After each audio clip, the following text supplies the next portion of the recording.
Welcome to Almost Heaven, Always Us. I'm Corey, I'm Kelsey. and this is episode 3, the one right before the big storm. Yes, it's coming. It's coming tonight. We're recording on Sunday night, and we're expected to get a whole bunch of snow and bad weather tonight. They've already canceled school. Yay. Our kids were off for, I think, 2 weeks They were off for the 2 holidays. weeks, and now they're off again tomorrow, at least, probably Tuesday.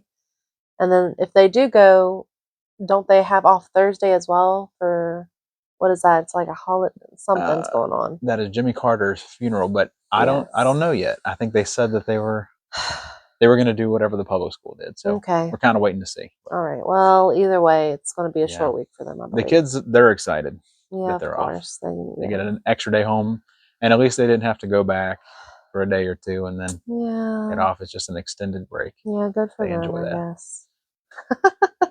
Mama don't enjoy it as much? No, because you got to feed them all day long. I mean, you got to entertain them, and, And they really been eating, too. They have been eating. So I really try to stock up because I was prepared for them to be home all day. So on the last podcast, we talked about preparing for this storm. Yes. Jim Justice had put out a state of preparedness, and Hampshire County 911 gave us a warning and said, "Hey, you got 3 days to get your milk bread. Yes. So don't be waiting around." They told us. And what did we do? We waited until the last minute, but that is very on brand for us. Yeah. So, but we got it done, did we not? And we got our bread. We did. Did you remember their guidelines, how much to get? I did, and I felt like it was necessary to get 2 loaves of bread for us and a gallon of milk. Yeah. I feel like that was appropriate. Yeah. So this morning, it started out super cold, like 17 degrees. There was nobody out when we were headed to church. Yeah. Duncan was empty. Even coming out of church, we went to Sam's Club, and it wasn't too bad. It was about normal, probably. Not extra. Yeah, normal. But things got worse after that, right? Then everybody came out. The panic is setting in. Everybody wanted to get ready. You had a whole bunch of probably about the time when they found out school was closed. Yeah, they're like, that's when everybody said, "We got to go out and get food for these kids." Food for these kids. So I didn't get to experience it, but I stayed with the kids. But you went out. What was that like? Walmart was okay. People at the time, they were still civilized. They were self-aware that they were shopping with other people around. It was pretty packed. It took a while to get a parking spot. But then I went to Aldi afterwards just to grab a few things, and it was very chaotic. People were it was like a Black Friday experience almost. Just picture that, like a late 2000s Black, when people still want to go to the store. That's what Aldi was like today. And nobody cared about anything. And the cashiers were just basically like, this is out of our hands. Something funny though that I wanted to ask about, self-checkout versus going to an actual cashier human being. Okay. So I only had a few things. And how our Aldi is there's several self-checkouts, and there's like 2 cashiers now. And the self-checkouts were backed up, and the line for them was like way, way back. I mean, like 10, 12 people waiting at the self-checkout. There was only one person in the cashier checkout lane. And I obviously went to that one because I don't want to wait 20 minutes just to check myself out. So it's like, how long are you willing to wait to avoid contact with another human being that you will self-check out yourself? Some people really just want to avoid that small talk. I know.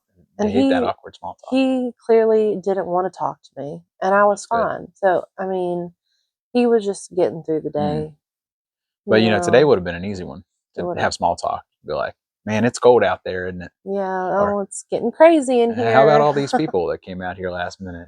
Yeah, are you running out of bread? You're probably ready to get off work, huh? Yeah, you got a late shift. A lot of opportunities there. So that would have been an easy one.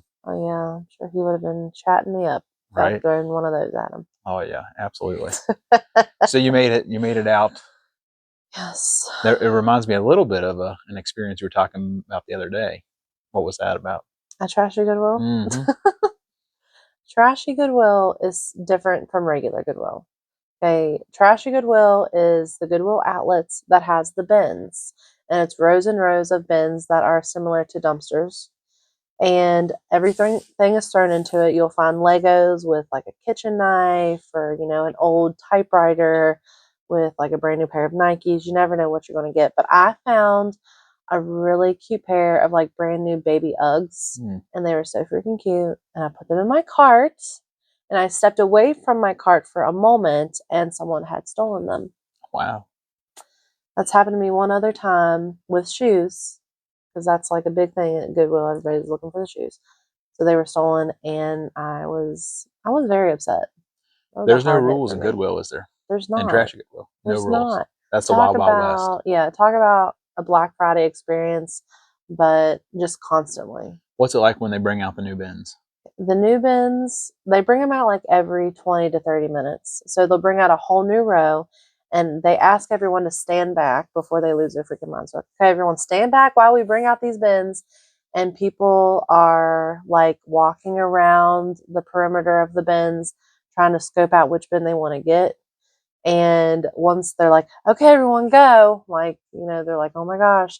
So you're like mad dashing into these bins and nobody cares about you. You're getting elbowed to the face. You're getting stepped on. You're getting trampled on. And nobody cares. That's to be expected. That's how you do it there. I've gone with you a few times, and I wasn't a big fan. No. About 15, 20 minutes in, I'm sneezing, and I'm allergic to that place. I got to get out of there. You have to build up immunity. You got to get used to body odor. Stink bugs are on everything.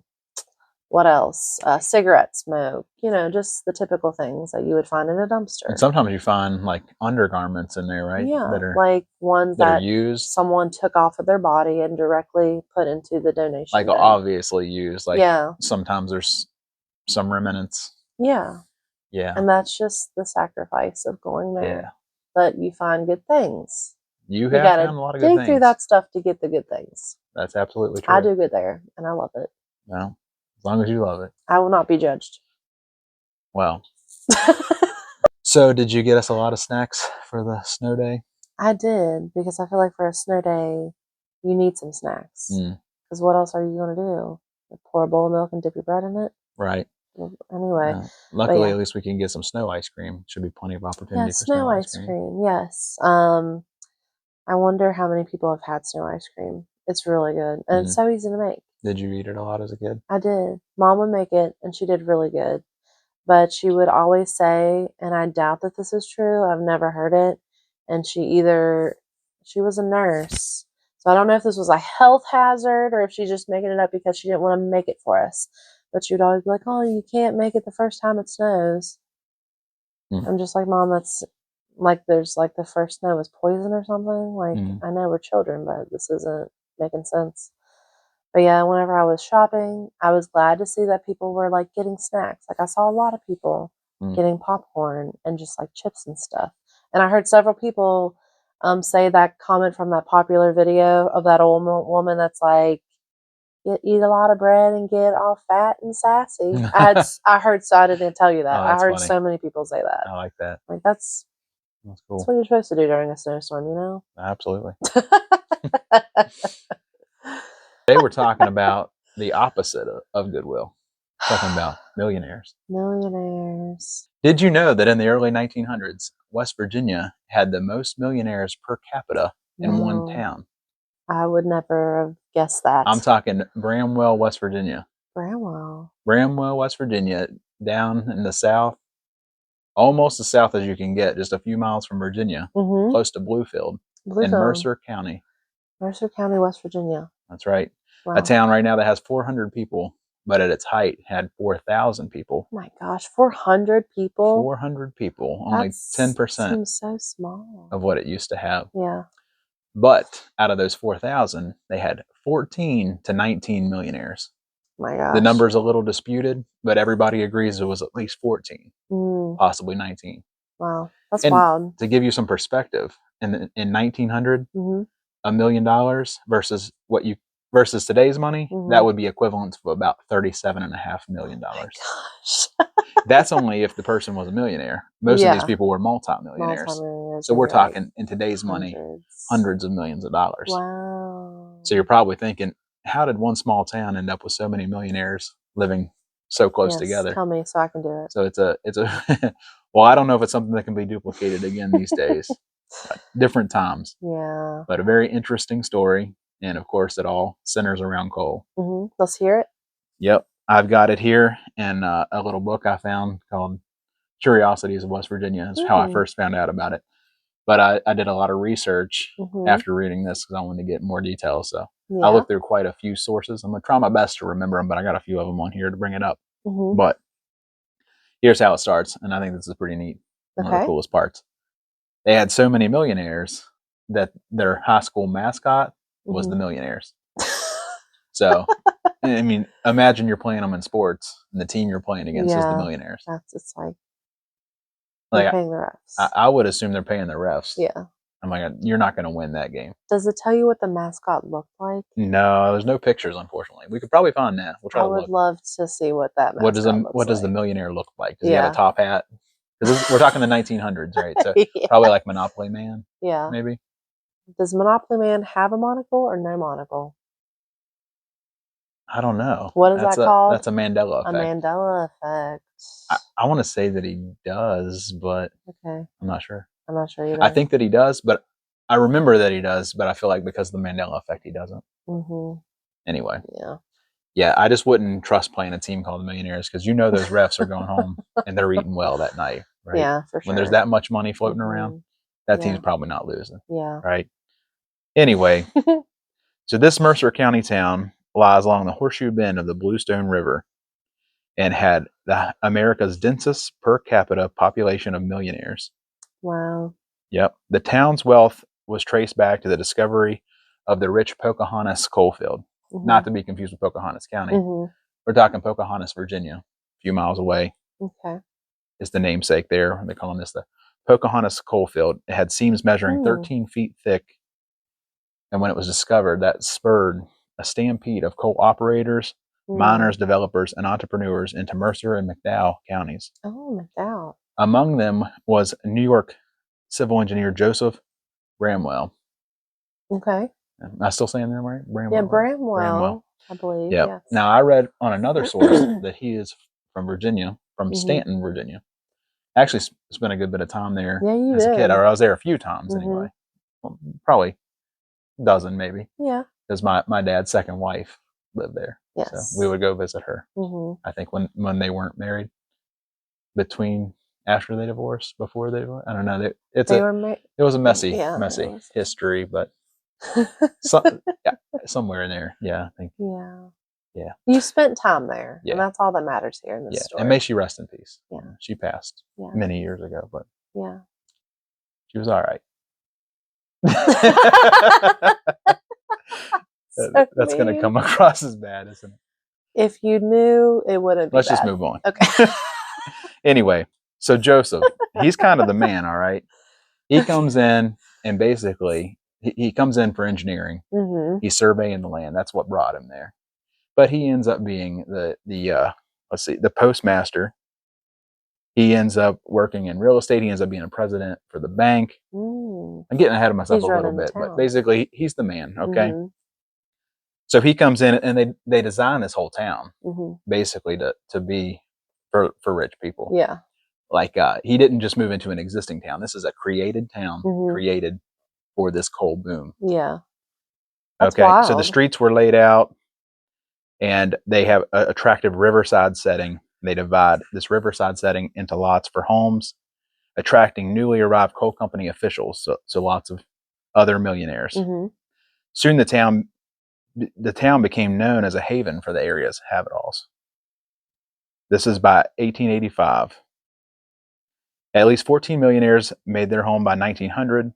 Victorian trophy homes featured indoor pools. This is 1900. I wouldn't even think that they would have indoor pools. Like that was a thing. Copper roofs, walls of English brick and Italian masonry. I read earlier that they imported Italian designers, architects, luxury, basically to do this work here, this masonry work.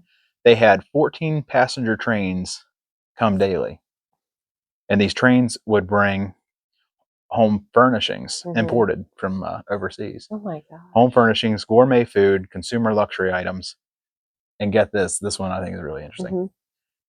This one here is the only American city outside of New York where Chanel No. 5 perfume was sold. The town's pharmacy sold $25,000 worth of the perfume a year at the height. Gosh. Yeah, isn't that something? Chanel, New York, and West Virginia. That's crazy. In the whole nation, only two places selling it. Yeah. New York and West Virginia. And to think $25,000 worth a year. How much perfume were these ladies wearing? Oh my gosh. I mean, because back then you got to remember things were a lot cheaper in comparison to today. You probably got a bottle for like $5. So. Yeah. And $25,000, they were caking that stuff on.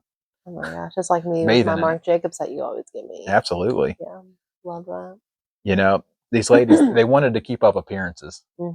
That's the one thing I read on some of the other sources. Some of their family, their relatives, were concerned when they first found out that all these millionaires were moving there. Their family was moving there. Yeah. Because they were used to like fancy life, city living. And they would say things like, "Oh, you're going to live out in the middle of the woods, going out in the sticks," things like that.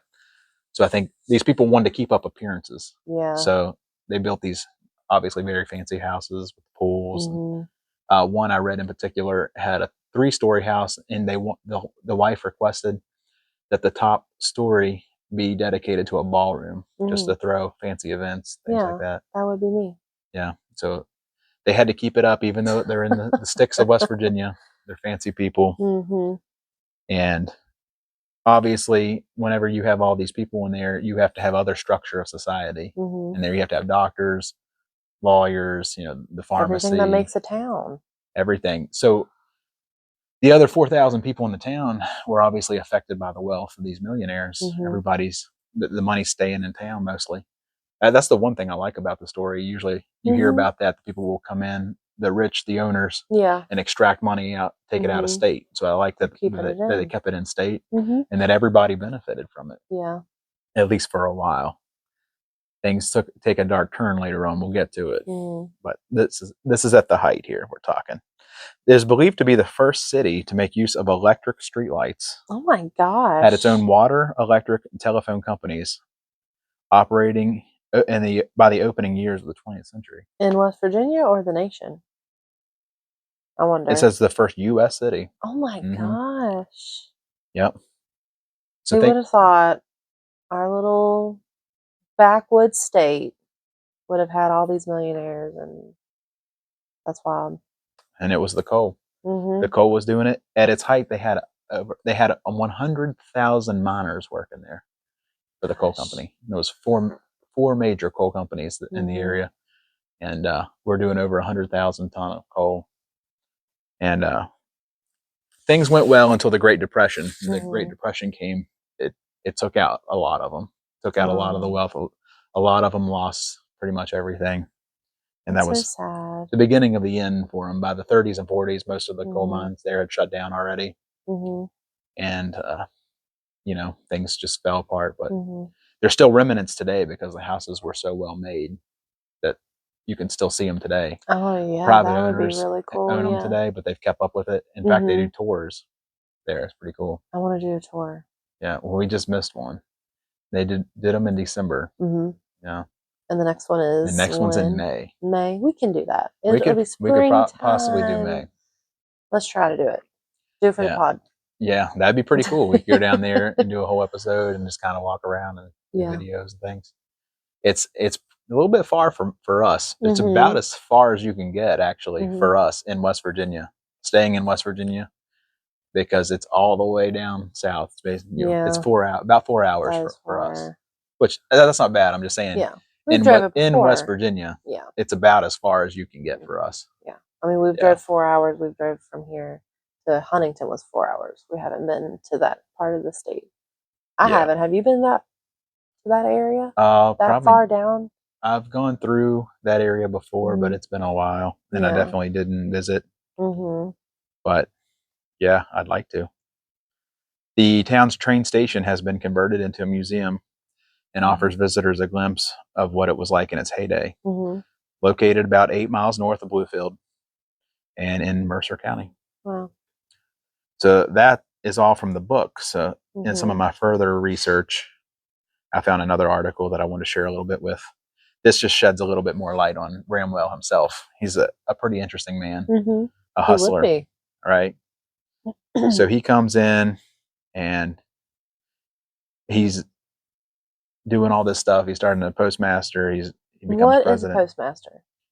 So he, like the mail. Okay, that's what I thought. Yeah. In fact, I read on one of the sources that they had 3 post offices there. 3 post offices in that which one was pretty crazy for like that area. Yeah, like that was really uncommon to have 3 in an area that size. That is very uncommon. But they were buying stuff. I mean, it was mail going constantly, trains going constantly, trains coming in just to deliver goods for them. Yeah, could you imagine? Just imagine 14 cars coming to our house and just dropping stuff off every day. Well, when you think about like the 1900s, you think, man, it was probably hard just to even go into town if you lived out in the country to go into town to get something from a grocery store. Yeah. And I think these people had trains bringing them stuff that got imported from overseas. So this stuff's traveling across the ocean, getting loaded onto a train, coming in to West Virginia. Yeah. That's pretty wild. Wild to think. And then the bank there. The bank was huge. It served as the financial center of southern West Virginia, and it was considered to be the wealthiest bank per capita in the United States. Oh my gosh! Yeah, I can't even believe that. No, me either. Yeah, that's crazy. Wow, that's wild. Because are we not the poorest state? One of them, at least. One of the poorest states. This is crazy. The janitor of the bank, his name was Henry Wade. He would transport bags of money to the train daily, and he would do it in a wheelbarrow every day. He'd just fill it up with cash, drive it over there, push it over there, down the town's brick paved streets.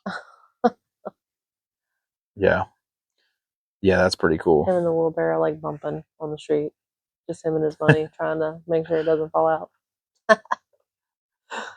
Yep. Oh my gosh. Let's see. So Joseph Bramwell, he didn't stick around, even though he named the town. He ended up leaving and going to Switzerland. And this was right before the Great Depression. So pretty much the whole town's millionaires lost all their wealth. Yeah. But he didn't. He missed it. So I don't know if that was just part of him being like ahead of the curve. I'm like a genius that he basically jumped ship before the ship sank. I would say. I don't think there was any indication whatsoever at that time when he left. I don't know how he knew. But he was so smart. But he must have known. And how could it be that like all of your millionaire friends like go down, but you who named the town, who built the town, you left before you could go down, like right before you could. So I don't know. It's very coincidental, but. So Bramwell was the first president of the bank as well. The bank was so big and did so much business that one of the things that they funded was the Burning Tree Country Club in Washington, D.C. Also, for size and population, the bank sold more World War I loan bonds than any financial institution in the country. We're really doing it back then. Yeah. So, get this. The mine produced 100,000 tons of coal annually. The miners would blast the coal seams with gunpowder and then hand load the coal into mule carts. I cannot imagine. They got paid $1.05 per coal car. Each coal car held 2.5 tons. Oh my gosh. A strong, efficient worker could load 4.5 cars in a day. So that's not even $5 a day that they're making. Of course, that is 1900. Yeah. So $5 went a lot further than today. That would probably be equivalent to more like $100 or something today. But still, that's like still backbreaking peanuts compared to the millionaires. Yeah. Living for sure. But some of the other crazy stuff I want to talk about a little bit was there was this one house that had 24-room, 1910 Queen Anne style Cooper home, built of orange brick imported from England. Oh, shoot. Then here was another one that had indoor plumbing, a shower, a speaking tube from the front door to his bedroom. Oh my gosh. So indoor plumbing is probably a big deal back then. And how about the speaking tube? Somebody could knock on the door and speak in. to him in his bedroom. Yeah. Right? A Goodwill house, they call it. It was one person's last name was Goodwill. I don't think related. I don't think. But that's the one that had the 17 room and the 6,500 square foot, but the imported Italian masons. Yeah, pretty wild.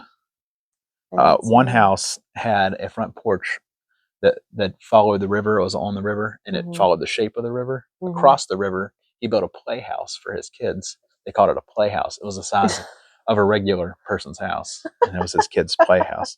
In fact, today I read that it's owned by someone, a private individuals lives in the playhouse as a regular probably house. Are like living like luxury. It's probably like a really nice house. Yeah, exactly.